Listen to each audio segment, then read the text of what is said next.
કેશોદ આહિર યુવા મંચ દ્વારા ચાંદીગઢના પાટિયા આવેલ આહિર સમાજે સરસ્વતી સન્માન કાર્યક્રમ યોજવામાં આવ્યો હતો, જેમાં બાલવાટિકાથી લઈ ડિગ્રી સુધીના કુલ 111 વિદ્યાર્થીઓને ઇનામ આપી પ્રોત્સાહિત કરવામાં આવ્યા હતા.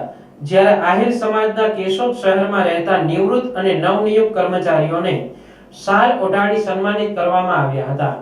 આ પ્રસંગે વિજાનંદભાઈ વાળાની અધ્યક્ષતામાં દીપ પ્રાગટ્ય બાદ કાર્યક્રમ શરૂ કરવામાં આવ્યો હતો. આ તકે એસડી કરંગિયા, કરશનભાઈ બોદર, રાજુભાઈ ભેડા સહિતના આગેવાનો ઉપસ્થિત રહ્યા હતા. વક્તાઓએ સ્ટેજ પરથી શિક્ષણનું મહત્વ સમજાવી જે વિદ્યાર્થીઓએ પ્રથમ, દ્વિતીય અને તૃતીય સ્થાન પ્રાપ્ત કર્યું હોય તેમને બિરદાવવામાં આવ્યા હતા. આ સરસ્વતી સન્માન સમારોહમાં મોટી સંખ્યામાં આહિર સમાજના આગેવાનો, વિદ્યાર્થીઓ અને વાલીઓ હાજર રહ્યા હતા.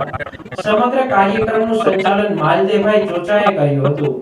આ કાર્યક્રમને સફળ બનાવવા આહિર યુવા મંચના કાર્યકરોએ ભારે જહેમત ઉઠાવી હતી.